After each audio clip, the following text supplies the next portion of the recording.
만물보다 크심에 아무도 아버지 손에서 빼앗을 수 없느니라. 이렇게 기록하고 있습니다. 여기서 영원히 멸망하지 아니할 것이요라는 문장은요, 본래 원어로는 그냥 밋밋하게 영원히 멸망하지 아니할 것이요가 아닙니다. 원어를 있는 그대로 직역하면요, 원어가 강조하는 부분이 있다는 것을 우리는 알 수 있습니다. 영원히 결단코 멸망하지 아니할 것이로 됩니다.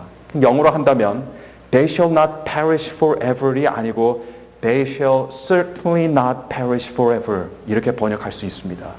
하나님께서 작정하시고 시작하신 구원은 하나님께서 반드시 우리 가운데 이루어 주신 줄로 믿으시길 바랍니다.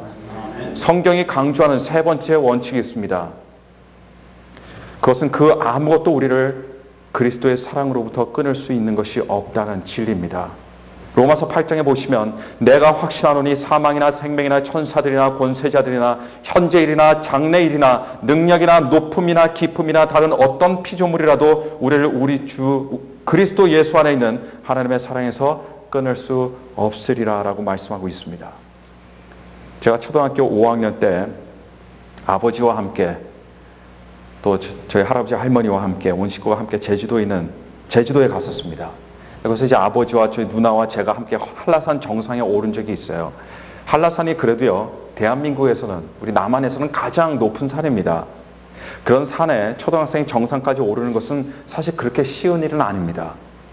중간에 가는데 얼마나 다리가 아프든지 몇 번이나 제가 제 속으로 내가 왜 여기 따라왔을까 후회를 굉장히 많이 했습니다. 그런데 가파른 곳에 가면 그때는 아버지께서 항상 제 손을 잡아주셨던 기억이 납니다. 그렇게 해서 이를 악물고 그렇게 결국 한라산 끝까지 오르게 되었습니다. 그런데 아버지께서 제 손을 잡아주시던 그때를 생각해 보면요, 저도 아버지의 손을 잡았습니다. 근데 여러분, 제가 잡은 그 손이, 이 어린아이의 손이 강하면 얼마나 강하겠습니까? 사실은 제가 아버지의 손을 잡고 올라갔지만 제가 잡은 게 아니라 아버지의 잡으신 그 손의 힘으로 제가 끌어당김을 받은 겁니다. 마찬가지입니다. 이 세상에서 우리를 우리 주 그리스도 예수 안에 있는 하나님의 사랑에서 끊을 수 없을 것이다라는 것은 우리가 무엇을 열심히 해서 또는 우리의 사랑이 정말 뜨거워서 하나님의 사랑에서 끊어지지 않을 것이라는 이런 말이 아닙니다. 이는 하나님께서 우리를 잡아주시기 때문에, 그분의 권능과 능력의 손을 잡아주시기 때문에 이 세상에 그 어떤 것도 우리를 하나님의 사랑에서 끊을 수 없다는 것을 여러분 말하고 있는 겁니다. 구원은 이룰 수 있는 것인가 아니면 이룰 수 없는 것인가에 대한 대답은요, 사실 누가 우리를 구원하는지에 따라서 답이 달라지게 되어 있습니다. 만약 하나님께서 우리를 구원해 주신다고 한다면요, 우리는 구원을 이룰 수가 없습니다. 왜요? 구원의 여부는 전적으로 하나님께 달려있기 때문입니다. 그러나 만약 우리가 우리 스스로 구원을 이루는 것이라면 얼마든지 구원을 이룰 수가 있습니다. 왜냐? 구원이 우리 연약한 인간에게 달려있기 때문입니다. 우리 교회 1대 목사님서부터 2대, 3대, 4대에 걸쳐서 5대인 저까지 저는 구원은 하나님께 속한 하나님께서 주시는 전적인 하나님의 은혜요, 이 구원은 이룰 수가 없다고 저는 그렇게 굳게 믿습니다. 또한 우리 교회가 서 있는 믿음의 고백에는 바로 이런 고백이 있다는 것을 여러분께서 아시기를 바랍니다. 그런데 아직 우리가 다뤄야 할 중요한 문제가 있습니다. 성경에 보시면요, 구원을 이룰 수 있다라는 의미가 담긴 성경 구절들이 있다는 겁니다. 자, 그렇다면 그런 성경 구절들을 어떻게 이해해야 하냐라는 문제에 우리는 봉착하게 됩니다. 우리는 그런 성경 구절들이 없다는 듯이 그냥 무시하고 넘어갈 수가 없습니다. 왜냐? 그 말씀들도 하나님의 말씀이기 때문입니다. 근데 구원을 이룰 수 있다라고 주장하는 사람들이 제시하는 성경 구절들을 보면요, 크게 세 가지 부류로 그렇게 나눌 수가 있습니다. 첫 번째 부류는 그런 교훈이 어디서 나오냐? 예수님의 비유에 나온다고 하는 사실입니다. 모든 비유에 나오는 건 아니지만 간혹 어떤 비유들에 이런 뉘앙스가 있는 그런 비유들이 있다라고 하는 사실이에요. 예를 들면 마태복음 25장 1절로 13절 보시게 되면요, 10처녀의 비유가 나옵니다. 그 비유에서 5처녀는 등과 함께 기름을 준비해 놓고 신랑을 기다렸습니다. 그러나 반면에 나머지 5은 기름을 준비하지 않았어요. 신랑이 밤늦게 오게 되었는데 기름을 준비한 처녀들은 이 등불을 들고 신랑을 맞이하게 되었는데 다른 5은 기름이 없는 거로 등불을 켜지 못하는 불상사가 일어나 버린 겁니다. 그래서 기름을 준비하지 못한 처녀들은 기름을 준비한 처녀들에게 기름을 좀 구워달라고, 빌려달라고 했는데 기름을 준비한 처녀들은 그들의 청을 받아들이지 않습니다. 그리고 결국 잔치에 참여할 수 없게 된다는 그런 내용을 담고 있는 것이 바로 마태복음 25장 1절로 13절까지 말씀입니다. 이 비유 이야기를 가지고 구원을 이룰 수 있다라고 주장하는 사람들은요, 기름을 준비하지 않은 처녀들이 바로 구원을 얻었다가 그들이 잘못해서 천국에 들어가지 못한 사람들이라고 이야기하는 것을 제가 여러 번 들었습니다. 그런데 이 말씀을 이해하기 위해서는요, 한 가지 우리가 염두에 둬야 됩니다. 여러분들께서는 아마 일찍 일어나는 새가 벌레를 잡는다라는 말을 굉장히 잘 아실 겁니다. 그럼 책에서 모르는 분은 아무도 안 계실 거예요. 누구나 이 이야기에 동감을 하실 겁니다. 그런데 이 말은요, 사실 어떻게 보면 말이 안 됩니다. 일찍 일어나는 새가 벌레를 잡는다면 그러면 과연 일찍 일어나는 벌레는 어떻게 되는 것입니까? 일찍 일어나는 벌레는 새에게 잡아먹히게 됩니다. 그러니까 벌레의 입장에서는 일찍 일어나면 안 됩니다. 일찍 일어나봤자 손해라는 거죠. 이런 식으로 이해한다면 일찍 일어나는 새가 벌레를 잡는다라는 표현은요, 없어져야 됩니다.